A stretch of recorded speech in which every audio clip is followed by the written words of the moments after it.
Halo sahabat YouTube, kembali lagi bersama saya di sini. Di video kali ini, saya akan jelaskan kepada Anda semuanya kenapa sih PS Glow merek baru bisa mengalahkan MS Glow yang mereknya sudah lama gitu. Ini terkait kelas ya. Saya pernah buat video kepada Anda, kalau Anda tonton ini videonya itu, betapa pentingnya kita meneliti, menganalisa merek Anda, apakah sudah sesuai kelasnya atau belum. Di DJKI sudah disediakan form untuk mengecek itu semua. Namanya SKM, Sistem Klasifikasi Merek. Anda bisa cek aja, nanti aku taruh linknya di bawah. Nah, di situ Anda bisa ngecek merek itu, misalnya Anda usaha fashion, itu kelasnya berapa. Anda kuliner, itu kelasnya berapa. Skincare itu di kelas berapa gitu. Nah, PS Glow ini kenapa bisa menang? Kita coba cek ya. Kita coba cek di websitenya pdki-indonesia.dgip.go.id. Di situ dijelaskan bahwasanya MS Glow memang benar dia terdaftar di Haki sebagai merek di tahun 2016. Satu kesalahan fatal yang dibuat oleh MS Glow yakni mereknya itu tidak sesuai dengan kelas yang didaftarkan.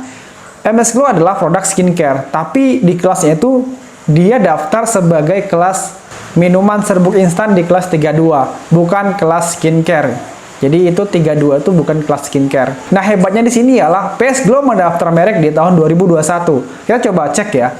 Nah, Anda bisa lihat di sini, sedangkan PS Glow mendaftarkan mereknya itu di tahun 2021. Umurnya baru 1 tahun lebih lah. Tapi dia sudah mendaftar merek dan diterima. Dan dia sudah diterima di DJKI dengan kelas yang spesifik yakni kelas 3. Kelas 3 itu apa? Yakni skincare atau produk-produk kecantikan lainnya gitu. Nah, dari peristiwa ini teman-teman bisa paham lah betapa pentingnya itu untuk menentukan kelas, untuk menentukan kategori bidang usaha Anda. Jangan mentang-mentang mungkin, cuman kelas aja kok, nggak masalah lah. Nah, kalaupun salah nanti bisa direvisi.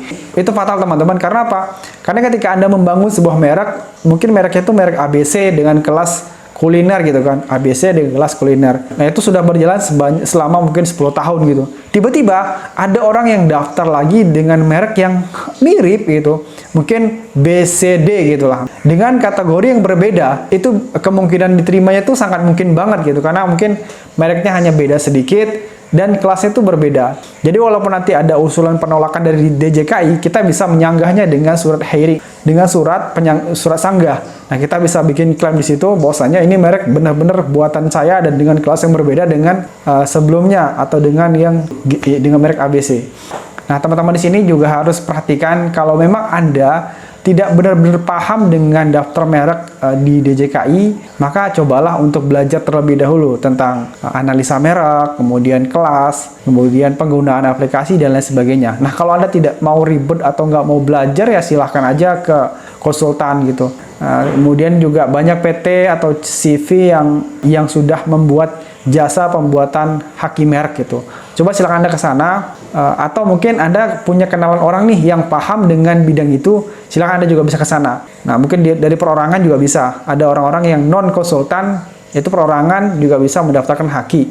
Nah, bedanya apa sih konsultan dengan orang yang bukan konsultan atau non jasa atau non CP, non PT gitu ya, perorangan lah, kayak misalnya ini CP, PT, dan konsultan nih dikelompokkan ke sini, ini perorangan dikelompokkan di sini.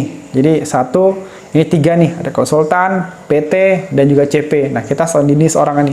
Anda tinggal pilih aja nih, Untuk prosesnya itu sama, semuanya proses sama. Dari lampirannya, dari syaratnya itu sama semua, dari proses pengerjaannya juga sama. Nah, kalau konsultan tentu rate untuk harganya itu lebih mahal karena memang mereka untuk sertifikasi menjadi konsultan tuh mahal. Yang kedua, sekolah juga kan, harus S1, dites juga sebelum menjadi konsultan gitu.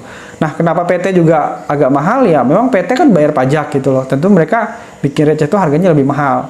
Ataupun CP juga sama, mereka bayar pajak. Nah, kalau perorangan, ya mereka cuma ngapain mahal-mahal gitu loh. Nah, kan yang penting dia paham, dia tahu strateginya, terhubung dengan orang DJKI, ya udah gitu.